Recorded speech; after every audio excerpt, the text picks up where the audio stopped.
Good morning. Good morning. Welcome to Leaning In with Ann.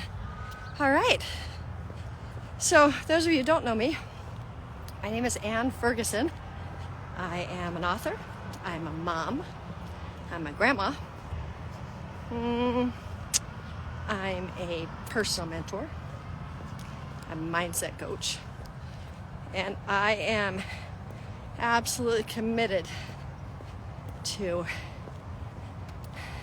lifting people up, changing perspective on things that are bogging them down, all the little nuance kind of crap, you know. So welcome. Today we're going to talk about trust. All about trust. Who to trust, when to trust, how to trust, what to trust, all things trust. This might be a 2 or 3 part series because there's so much wrapped up in trust, right? All right. Oh, guys, it is such a big word. Okay, we got this. We got trust in yourself, trust in God, trust in others, trust in your church, trust in your church leaders. Trust is so big. So, fun fact about me, just so that you know, I don't trust anybody. And I feel totally okay with that. I do not trust anyone. And yet, I am not distrustful. Let me explain why. I read a book, this one is so good, called One Day My Soul Just Opened Up. It's by Iyanla Vanzant. She is absolutely fantastic. It is kind of a 40-day transformation journey. Anyway, I did that. I read it 16 years ago when I was going through betrayal trauma. And I came upon this one thing and it was all about trust. It changed everything for me. So in it she says, same thing. I don't put my trust in people. Like, I don't. I trust that their divine, beautiful, God-given self will shine forth eventually. But I don't trust them. Why? Because people can do anything when they're in fear, when they're in doubt, when they're in anger, right? They can excuse their word. Well, I felt this way, so therefore I didn't show up for you. Or my favorite, I have done this so many times with people. My ADD gets in the way. They give me something to do. I'm distracted and I let the ball drop. That's me not trusting myself. And then there's the not trusting myself to hear God. Whew. Okay. I don't trust people. In the story that she tells, she says that she had a friend whose brother knocked on the door. He'd been in recovery, out of recovery, in recovery for alcoholism and drugs for a long time. And he was clean. And he asked if he could come and stay with her while he got his feet on the ground, which he did stay. She kind of felt some bells and whistles going off, but no, she needed to trust him. So he stayed on the couch and he was, quote, trying to get a job. Never could quite. She got up one morning, had a bunch of errands to run. When she came back later in the afternoon, her TV, computer, lots of stuff were taken, including her like jewelry, some fine jewelry that was in her room.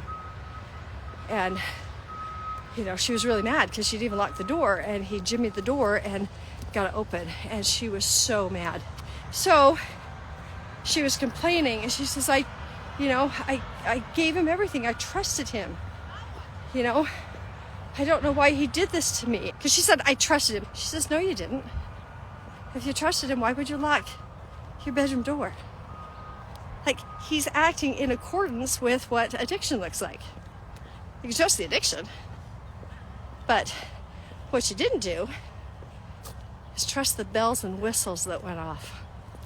Because, see, we talk ourselves out of the bells and whistles all the time. Oh, I'm just too sensitive. Oh, I don't want them to feel untrusted. I should give my trust because then they'll know that they're a good person and I believe in them. Okay. Don't ever trust in people. That sounds so harsh when I say it out loud. Trust the bells and whistles. Trust when you're feeling a little about something. Check in. Say why. Okay, it could be that you're oversensitive because you've got some kind of PTSD response because somebody dropped you flat. That's possible. Absolutely. Or it could be God going, hey, sweetheart, he asked for my help this morning. And I'm letting you know, don't trust this one. I got some better stuff. So when you listen to the bells and whistles, what happens is you start to trust in your ability to hear God. That is everything. Let me tell you what happens right now to me. I still don't trust anybody. I still receive people at their word. I still listen to bells and whistles and know I've got to get something done. So I've got some people in my world that are trying to help me do some things, and they'll say they can, right? And then something comes up and they don't get it done. And I don't get mad, and I don't judge them, and I don't get frustrated or angry because I didn't trust them anyway. So when I realize that it's not going to happen, I just move on and get somebody else to help me, or I do it myself. And I'm not even angry at them because things come up. Now you can say, yeah, but you should really be showing up for me. And it's true, people should show up for you. And you cannot control it. So a lot of times what we do is we take on too much. We just do us. We do ourselves. I can trust me. I can trust me to get it done. I can trust me. I'm going to get it done. Can't trust anybody else. They always let me down. I'm the one who can get this done the very best possible way. And then we hit burnout. And then guess what? You become untrustworthy. Why? You got too many balls in the air. Too many things are on your plate because you didn't trust somebody else to do it. I get it. I know why. So, this is how you know how to trust. Do you feel inside a peacefulness, or do you feel anxiousness? Check in. Trust that feeling. Why am I peaceful? Oh yeah, this is going to be great. You just got to move forward with it. You don't know how they're going to show up. God's going to lead you. You feel anxious, you feel weird, check in. Don't go, I shouldn't feel that. I shouldn't feel this way. They're fine. They're wonderful people. I shouldn't feel. Don't ever say I shouldn't feel. Always check in with your feelings. Okay, trusting yourself. So, let me tell you where this is coming from. It is quite possible that you grew up like I did with emotionally immature parents. Oh my gosh, did that land? Did you have parents who wanted and or expected you to emotionally take care of their things? Like if they were sad, were you the one that was supposed to show up and take care of that? Were you that?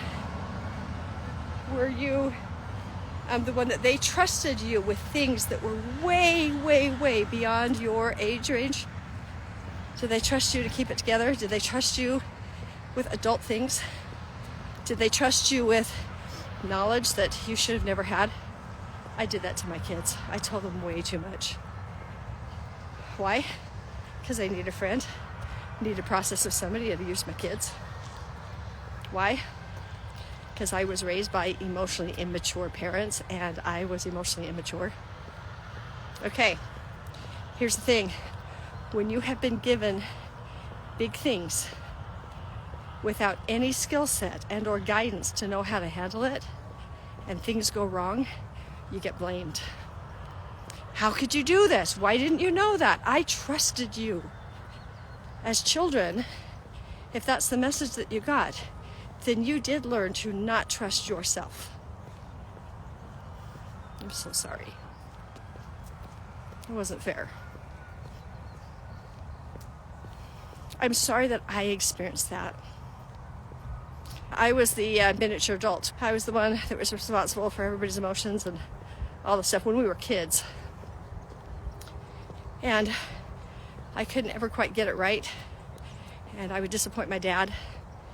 And my mom would take on too much because I couldn't handle whatever they gave me.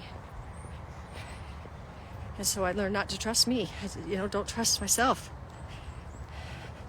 So there's two different ways of not trusting yourself. After my divorce, I was pretty emotionally done and rocked, and I actually needed to go into what I call a cocoon.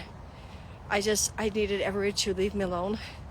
I needed to find myself and find my being. It doesn't have to be a divorce, but there's times in our lives where we just kind of cocoon in and we don't actually serve other people and we don't help. And I didn't trust myself to sign up to bring meals to anybody at my church, right? Because I had a feeling I would get distracted, or I'd be too tired, or it just wasn't going to happen, and I would let the ball down. So I didn't trust myself in the best sort of way, because I knew myself and I was honoring the process that I was in, right? And then there's the other trusting, and that is you don't trust yourself to work with God. So typical, so normal. You are not weird, you are not wrong. Anybody else who has a hard time trusting him, it's totally okay. If your parents did not show up for you when you needed them and you were on your own to fight through stuff, that it would have been really great to have parental support and or guidance, and you didn't receive it, then you don't trust people. And you learned fierce independence, and you learned how to do it all yourself, and you trusted you to get it done. Because even if you let yourself down, the sledgehammer of doom would correct you. You just pounded yourself into the I'm so stupid, and then you could get back up, right? You know how to disappoint yourself. But gosh, trusting in somebody else who is supposed to be your guide,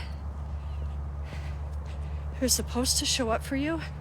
And when I say supposed to, I mean on the deep emotional child-parent level.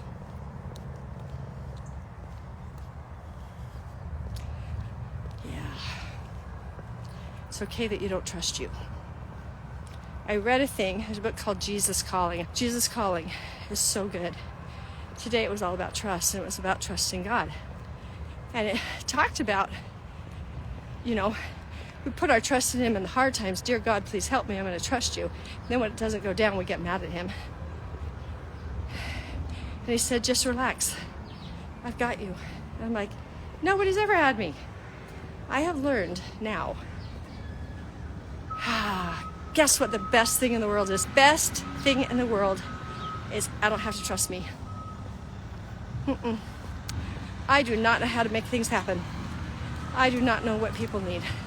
I don't know what the crap I'm doing, how this all came to be. And yet, I felt nudged, so I did it.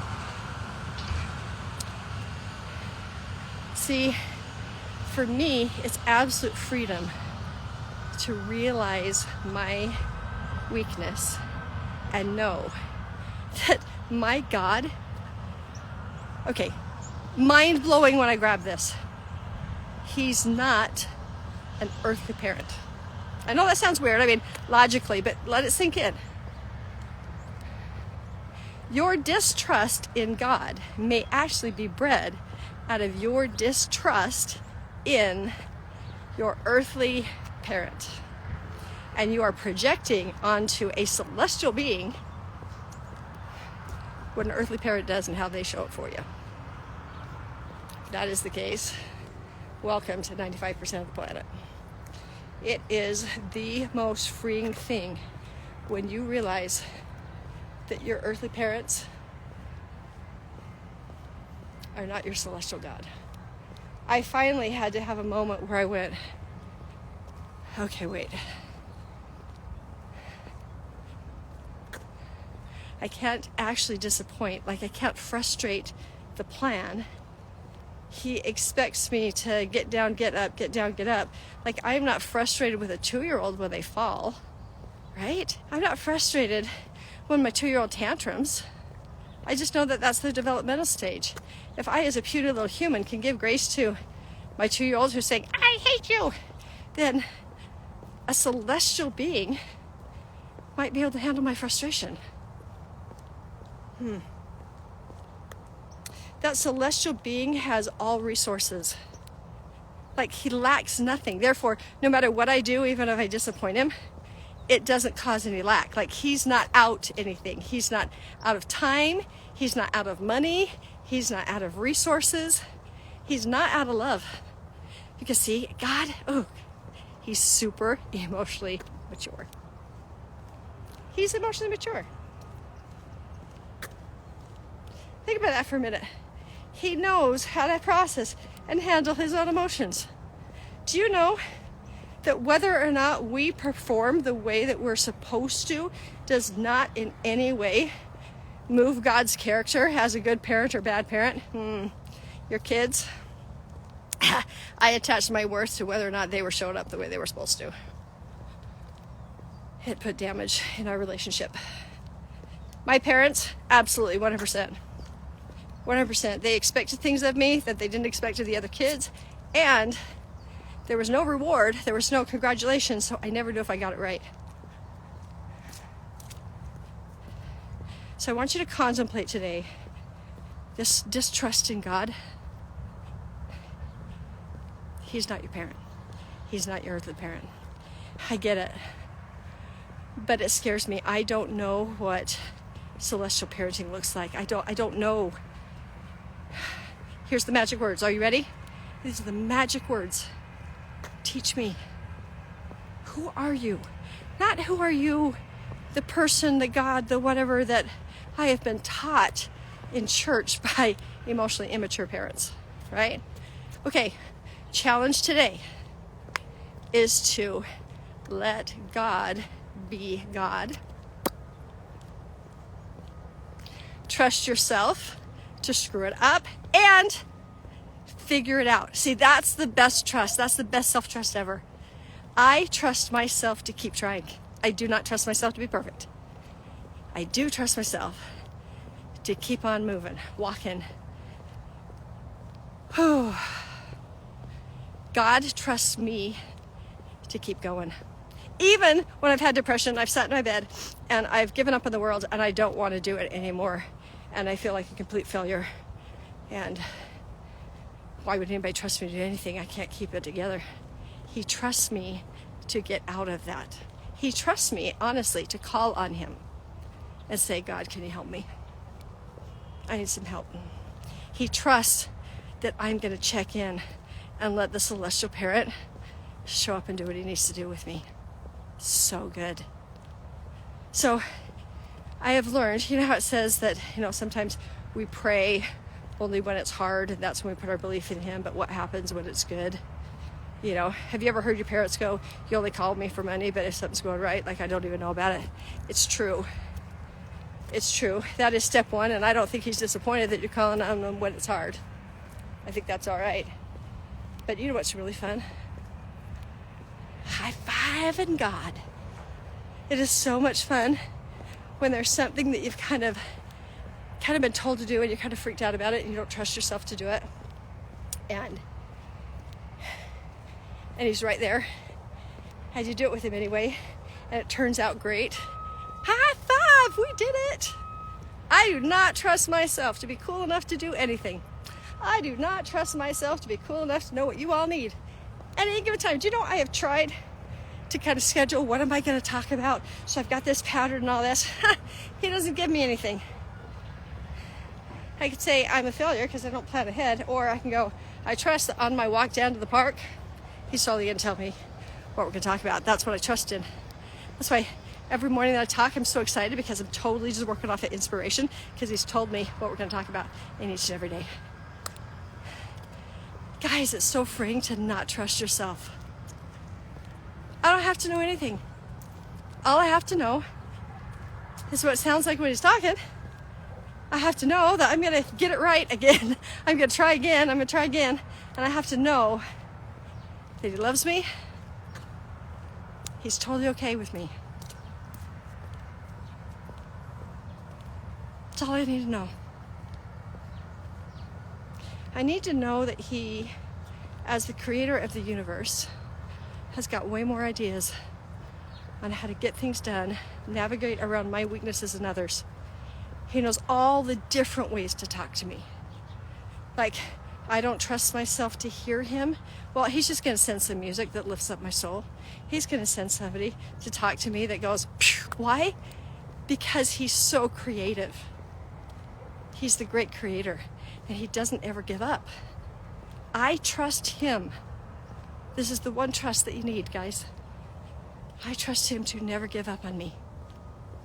He will never, ever give up on you. Ever. You can give up on him for a while, and he trusts that you're going to start to get a little homesick. You're going to start to feel kind of off because you're only standing in your human and you're not standing in your divinity, and it's going to get awkward. He trusts that you're going to go, this isn't right. What do I need? He's going to trust eventually for you to call on him and say, hey, God, I'm just right here and I screwed up and I don't even know what to do. He's going to trust you to show up.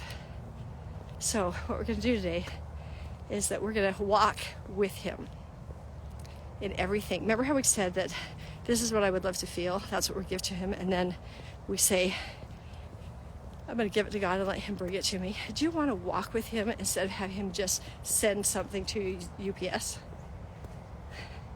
Then I invite you to invite him to show himself to you today. And when you have a great moment, trust that it was him.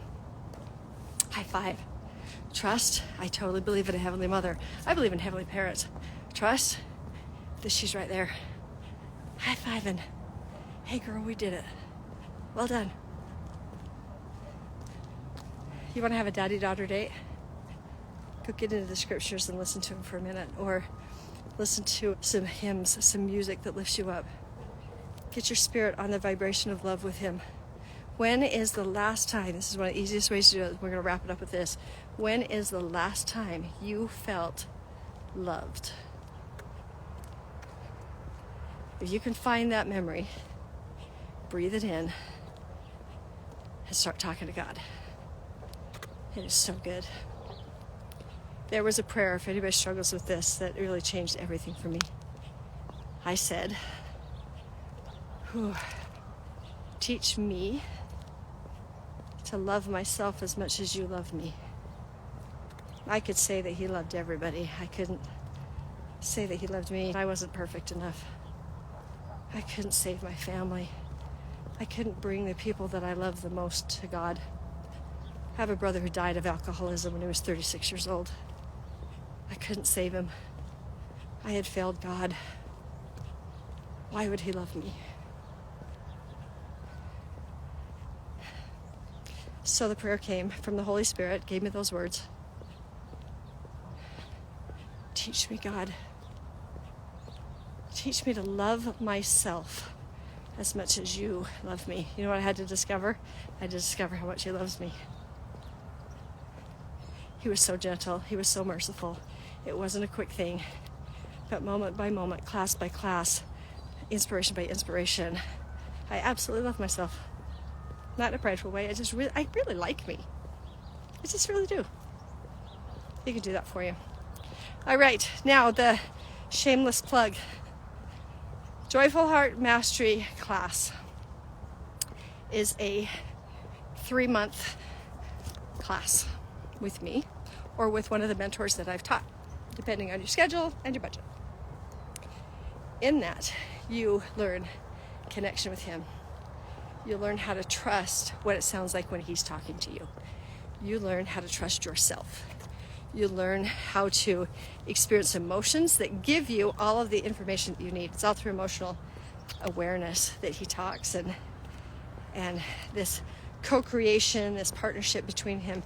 If your heart is locked down, you're not quite sure how to feel, or you're not aware of what you're feeling, that's the hiccup, right? So we go through that. We go through emotional spins. Like when you get spun out of control and you can't even think, like what do you do to get out of it? Teach you how. Teach you how to actually use the atonement without all the shame and guilt that is wrapped up in it for most of us. I teach you how to start dreaming again, how to let him co-create with you. It is a beautiful, beautiful program. There are 4 to 10 people in each group, and it's mentor-led. So if you want to work with me, if you want me to lead you into this trust, I would so love to work with you. I would love you to be in my space with some others who are doing it too. I can tell you all day long things, but when others speak things, it is so beautiful. And we talk and we work things out. And you have me as a personal mentor. What that means is, you know how you go to the therapist and it's a ding, time's up? It's not like that. We work on Marco Polo. And so you can polo me, let me know you need me. I answer the question. If not, I get on the phone with you. I've been on the phone with people till midnight. Because mentorship is more than a friend, different than a therapist. I would love to walk with you. All right, 4 miles in, guys. That was super good. Thanks for walking and talking with me. If you love this, share it with somebody who needs it. Like it, follow me. God told me to do this thing. So me, super awkward, I'm doing a thing, and it's so that he can reach out and he can talk to people. So that's it. Have a wonderful day, and I will see you. Bye.